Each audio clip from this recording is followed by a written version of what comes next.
Assalamualaikum warahmatullahi wabarakatuh. Pada kesempatan ini, saya akan mencoba menyajikan mengenai security dan risiko. Ya. Ini diambil dari chapter 7, referensi pertama. Kita akan bicara mengenai landscape di sini ya.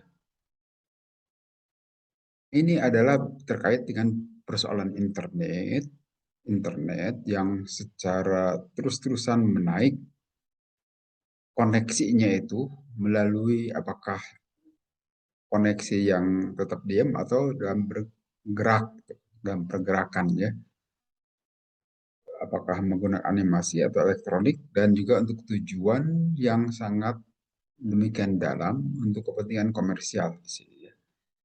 Sebenarnya skalanya itu mendekati sesuatu yang impossible, agak mustahil bagi orang untuk bisa paham.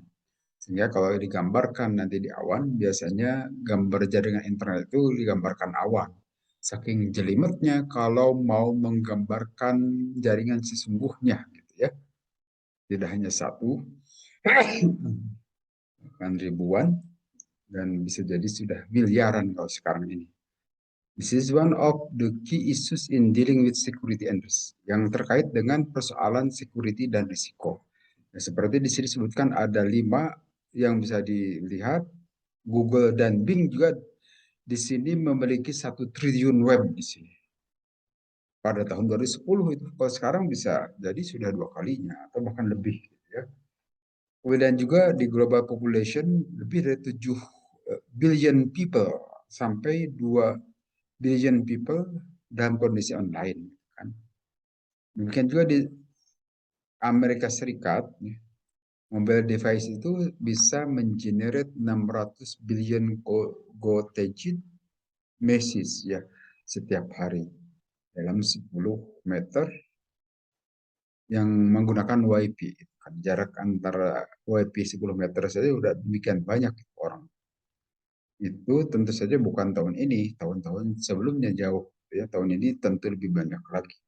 Demikian juga dari Facebook sampai 500 pengguna, 500 million, 500 juta pengguna di sini dalam keseharian. By itself, the site account for 1/4 of all US page views and a third of all online ad.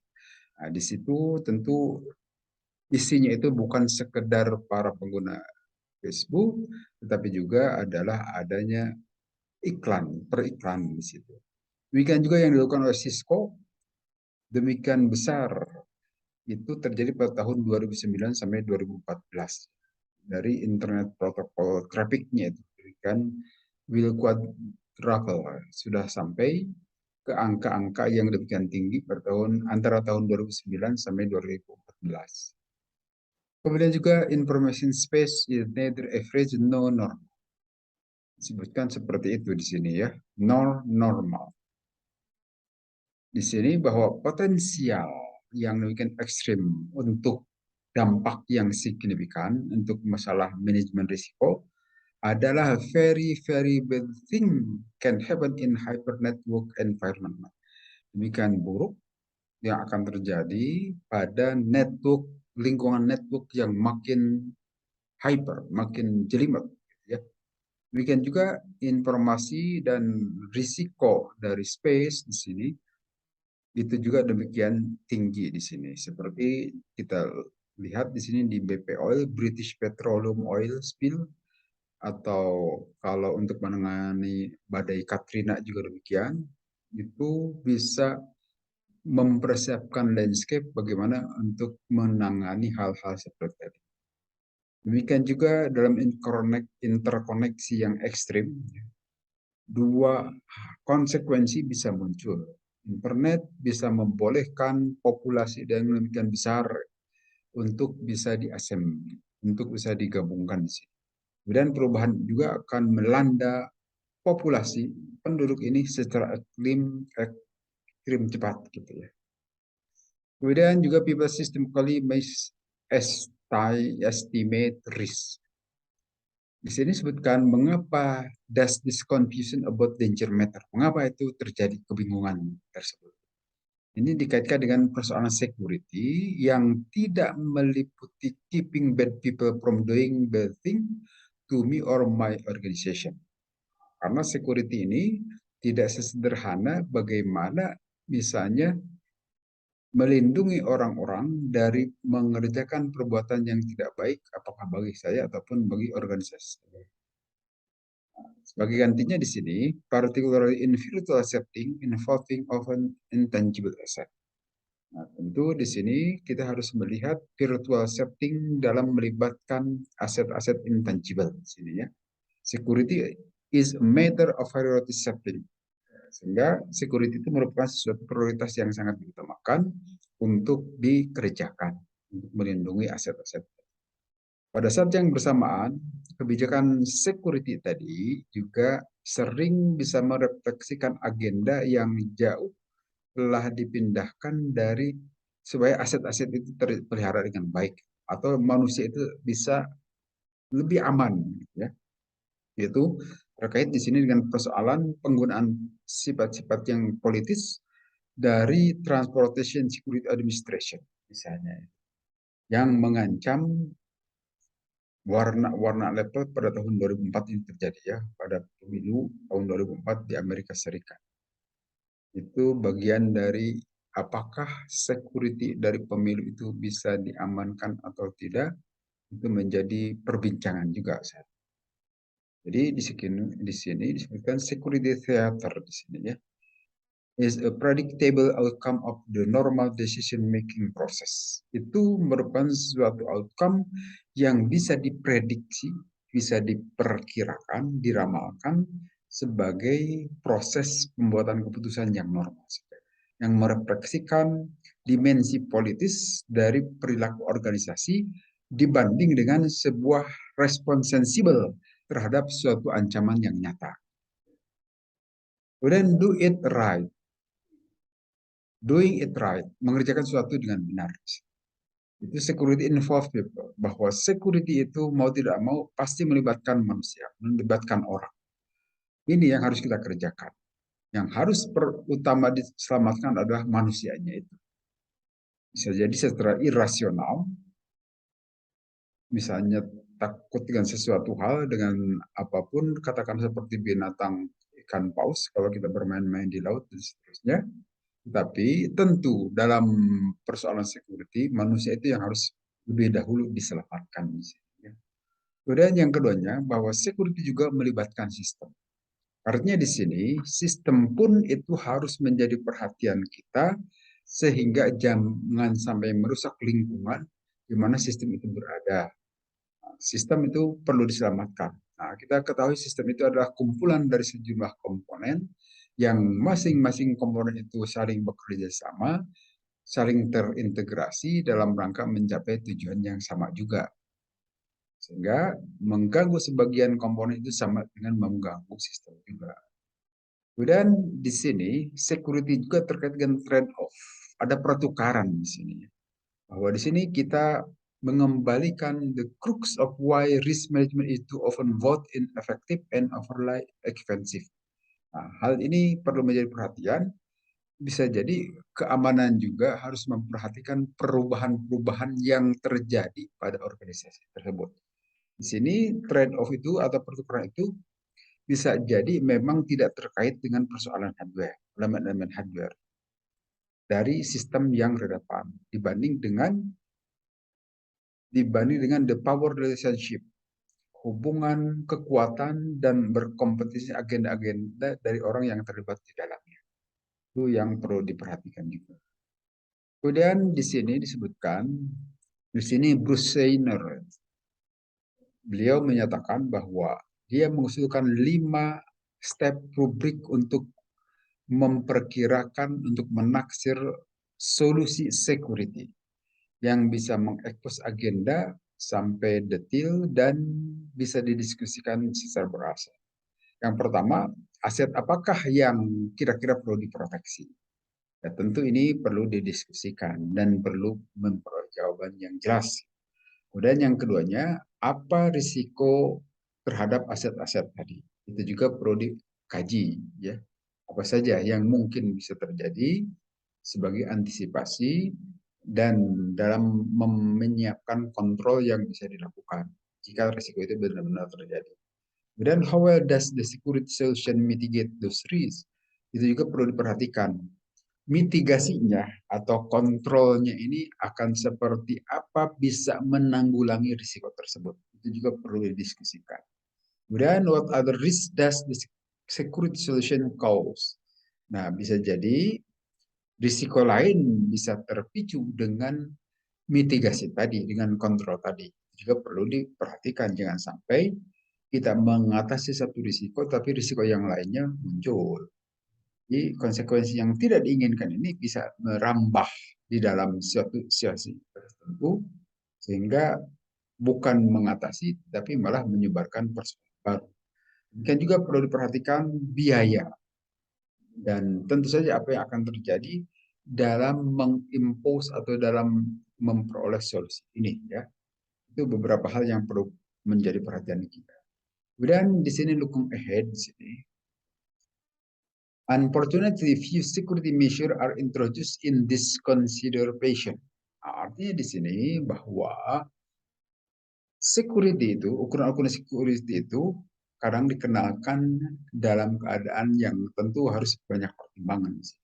Sehingga kita bisa melanjutkan menghilangkan sesuatu yang tidak diperlukan itu, biaya yang berlebihan, dan juga kejadian-kejadian lain, ukuran-ukuran lain yang bisa menimbulkan biaya pada user dan juga harus kita perkecil, ya, hal-hal yang seperti itu. Itu yang perlu diperhatikan karena maksudnya kita inginnya menyelesaikan masalah, mencari solusi untuk satu persoalan, bukan malah menyebarkan masalah untuk masalah-masalah. Itu yang menjadi perhatian pada perkuliahan kita ini. Kemudian berikutnya kita lihat di chapter 5 referensi 2. Ini terkait dengan bagaimana melakukan pengukuran kinerja pada sebuah usaha yang berskala kecil dalam industri informasi atau IT-based industry. Ini tentu saja diyakini bahwa performance measure dalam SME itu memiliki sejumlah karakteristik yang unik. Dan tentu itu adalah simply as a small version of that in big enterprise. Beda tentu saja dengan perusahaan-perusahaan yang besar skala. Kemudian di sini bahwa performance model atau model kinerja dalam SME itu memang harus memiliki effective resources. Artinya di sini resources efektif itu memang harus ada dan harus dynamic dan juga cukup fleksibel untuk mengakomodasi perubahan-perubahan strategi.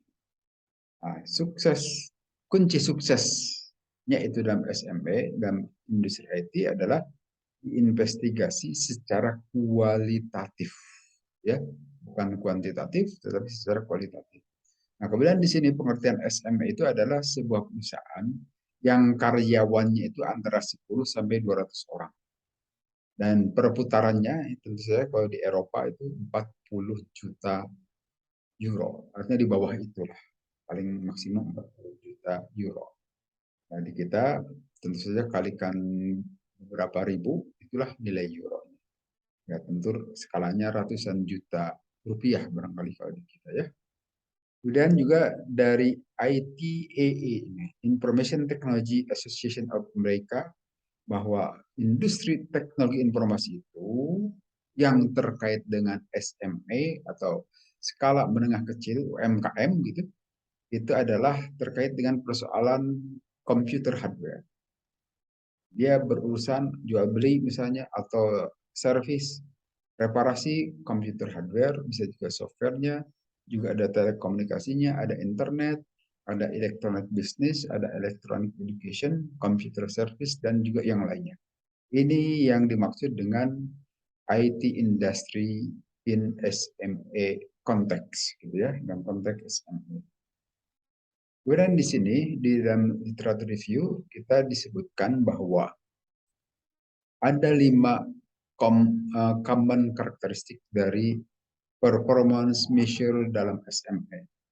Yang pertama, SMA itu adalah sesuatu yang tidak gampang untuk disertakan dalam pengukuran performansinya. Bahwa SMA di sini mengambil bagian dalam proyeknya itu agak-agak jarang untuk bisa selesai sampai fase terakhir. SMA juga agak sulit untuk menggunakan performance measure model ya.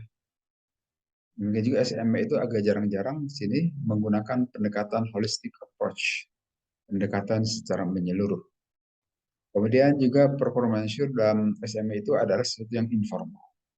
Kadang tidak direncanakan dan juga tidak didasarkan pada satu model tertentu.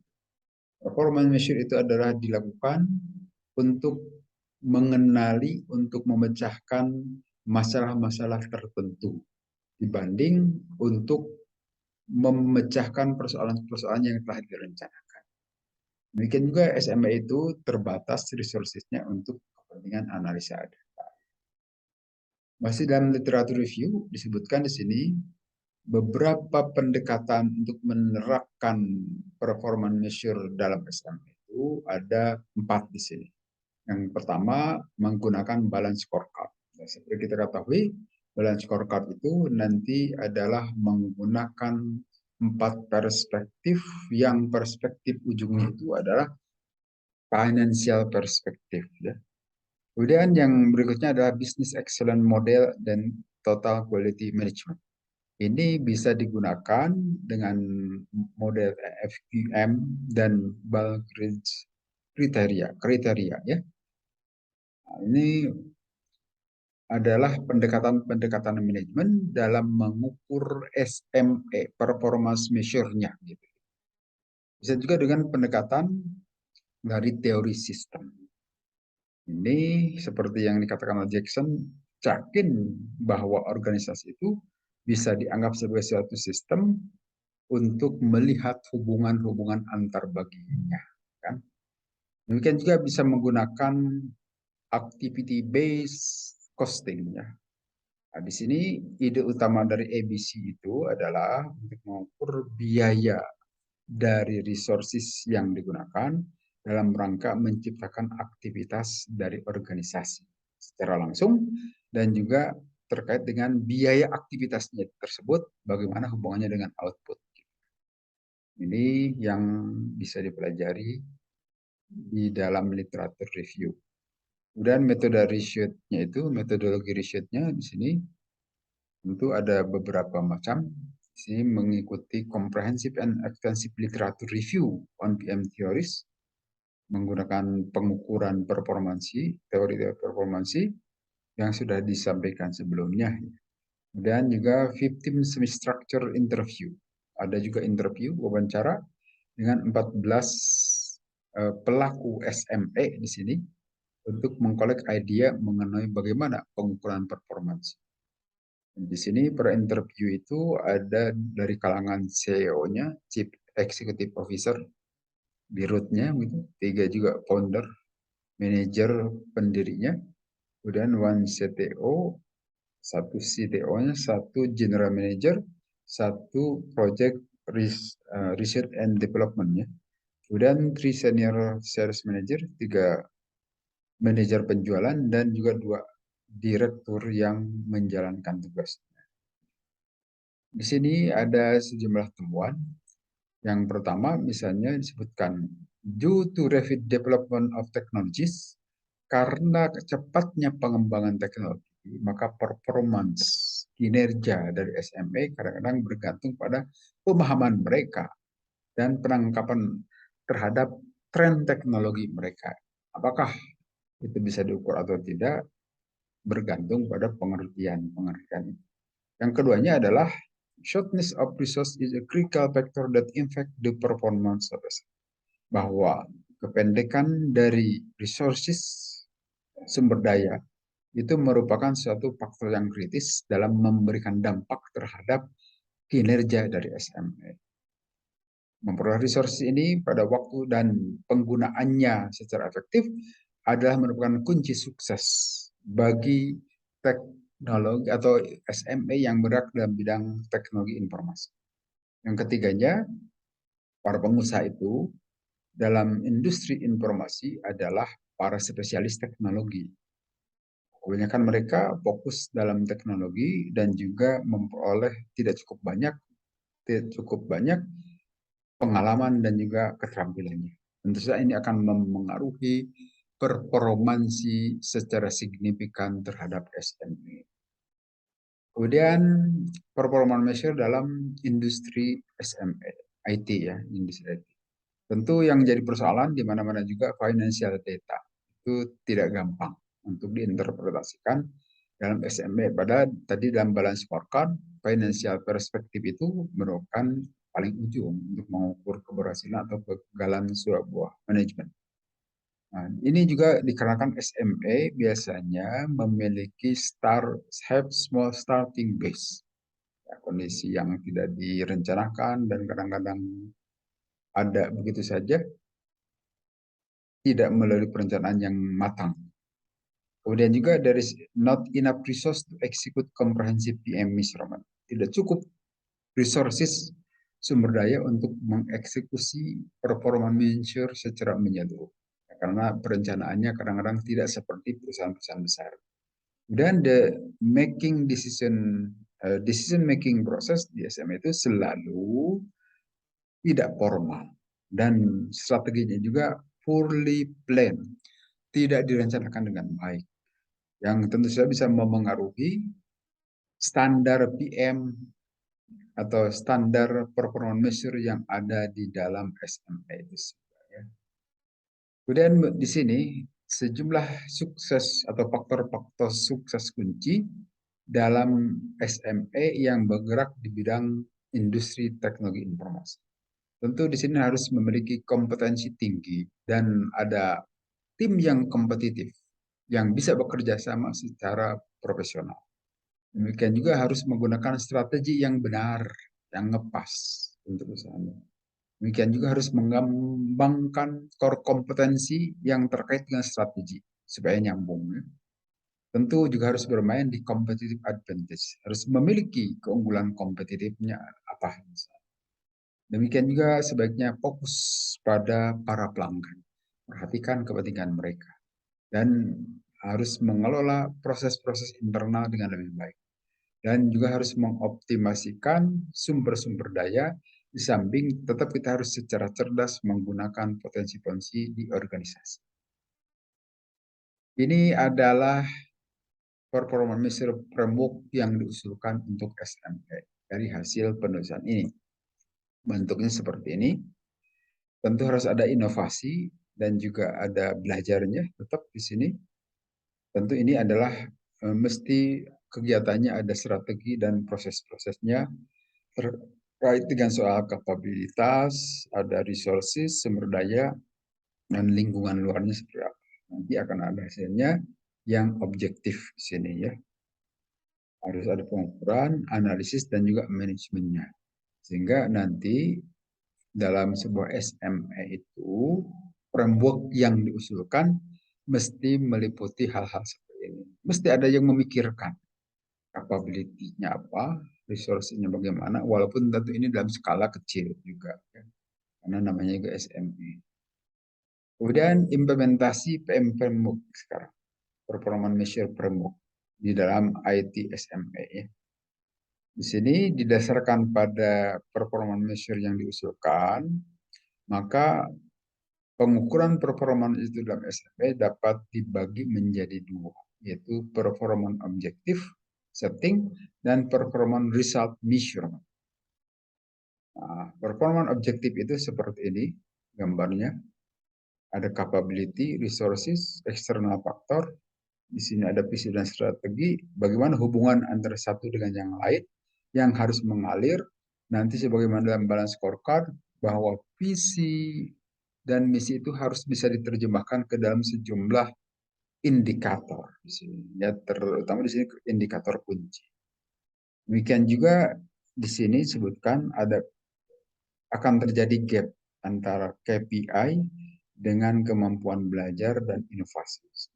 Tentu ini harus dipelajari ya, harus dilihat sejauh mana antara gap yang terjadi pada saat kita melakukan belajar dan dengan KPI yang sudah dihasilkan. Kemudian yang keduanya, the performance objective setting is based on the company's vision and strategies. Ini yang pertama ya. Tadi performance objective setting dasarnya adalah berangkat dari visi dan strategi. Sedangkan performance measurement itu adalah bisa beragam pengukuran itu dari satu perusahaan ke perusahaan lain. Tergantung usahanya dalam bidang apa. Tentu dalam bidang teknologi informasi juga bisa berbeda-beda satu perusahaan dengan perusahaan lain. Kemudian konklusi yang bisa kita peroleh di sini bahwa apa yang kita tampilkan di sini adalah cocok untuk SMA itu melakukan pengukuran framework, gitu ya, menggunakan atau mencari bagaimana kerangka yang baik untuk melakukan pengukuran kinerja dari pada SME dibanding dengan bagaimana membuat model untuk memekanisasi PME tadi atau SME tadi. Dan beberapa manajer di dalam SME yang bergerak dalam bidang industri IT mengklaim bahwa mekanisasi PM model does not suit their organization. Dinyatakan tidak ngepas kita melakukan mekanisasi proporsional model untuk kepentingan SME yang bergerak dalam bidang industri IT and it bring in much paperwork. Banyak saja paperworknya. Maka interpretasi dari PM tadi menghendaki keterampilan khusus. Sehingga kita percaya di sini bahwa memfokuskan performance internal dan eksternal dan merajutnya menjadi KPI, Key Performance Indicator. Itu adalah suatu solusi yang lebih baik, yang baik untuk pengukuran performansi di dalam SME yang bergerak dalam bidang IT industry. Apabila SME itu menginginkan untuk mengintegrasikan model pengukuran performansinya itu, maka model harus efektif dan tentu saja fleksibel yang memungkinkan perubahan strategi di dalam perusahaan. Saya kira di situ saja. Terima kasih. Assalamualaikum warahmatullahi wabarakatuh.